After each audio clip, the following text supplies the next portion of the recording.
Halo, selamat berjumpa kembali bersama saya, Maria Angelina Meta. Bagaimana kabar teman-teman sekalian? Semoga kita semua dalam kondisi yang sehat ya. Kali ini kita bertemu dan kita akan belajar mengenai struktur dan fungsi dari sel.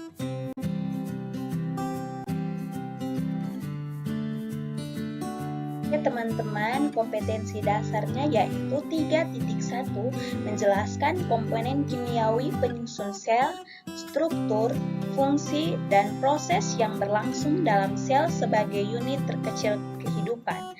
Dan tujuan yang akan kita capai yaitu setelah kegiatan pembelajaran, peserta didik diharapkan dapat menjelaskan tentang struktur dan fungsi dari sel itu sendiri.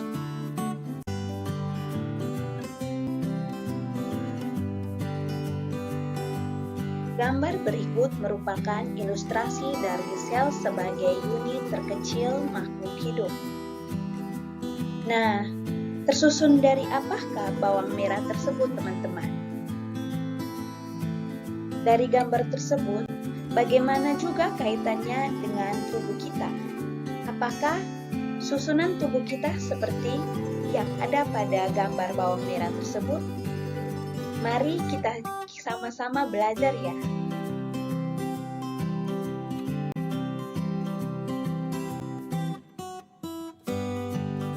Apa sih sel itu sebenarnya? Jadi, teman-teman, sel merupakan unit dasar terkecil penyusun tubuh makhluk hidup yang mampu menjalankan semua fungsi kehidupan. Mengapa sel mampu menjalankan semua fungsi kehidupan? Karena ternyata di dalam sel itu terdapat bagian-bagian sel dan masing-masing bagian tersebut memiliki fungsinya masing-masing, teman-teman.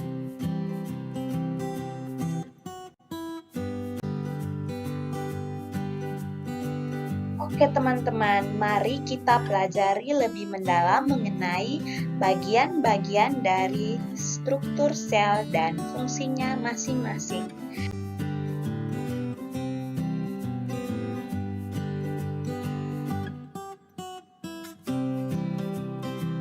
Yang pertama, ada membran sel yang berfungsi sebagai pelindung sel dan pengatur keluar masuknya zat dari dan ke dalam sel. Yang kedua, ada inti sel yang berfungsi untuk mengatur seluruh kegiatan di dalam sel.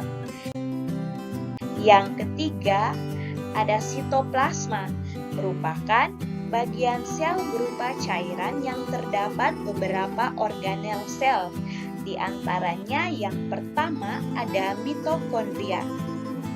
Jadi teman-teman, mitokondria adalah organel sel yang berfungsi sebagai penghasil energi. Yang berikutnya ada retikulum endoplasma yang terbagi atas retikulum endoplasma kasar dan retikulum endoplasma halus. Retikulum endoplasma berfungsi menyusun dan menyalurkan zat-zat ke dalam sel.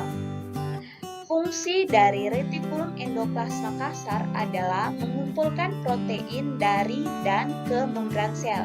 Sedangkan fungsi dari retikulum endoplasma halus sendiri adalah untuk mensintesis lipid, glikogen, atau gula otot, kolesterol, dan gliserida. Yang berikut ada ribosom. Ribosom itu berbentuk butiran-butiran bulat yang melekat sepanjang retikulum endoplasma. Ada pula yang soliter atau hidup sendiri terpisah yang bebas di sitoplasma. Ribosom sendiri ini berfungsi sebagai tempat untuk sintesis protein. Yang berikut ada badan Golgi. Badan Golgi berfungsi sebagai alat pengeluaran sekresi protein dan lendir. Maka dia bisa juga disebut dengan organel sekresi. sekresi. Yang berikut ada lisosom. Lisosom merupakan kantong kecil yang bermembran tunggal yang mengandung enzim pencernaan. Lisosom berfungsi mencerna bagian-bagian sel yang rusak atau zat asing yang masuk ke dalam sel, serta penghasil dan penyimpan enzim pencernaan.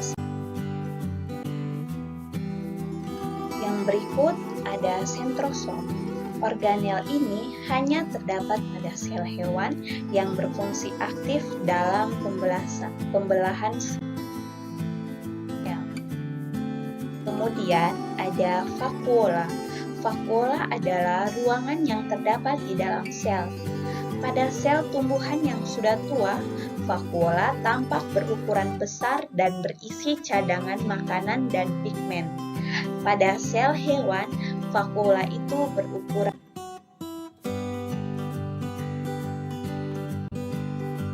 Sekian materi dari saya tentang struktur dan fungsi sel. Terima kasih dan sampai jumpa. Semoga materinya bermanfaat ya.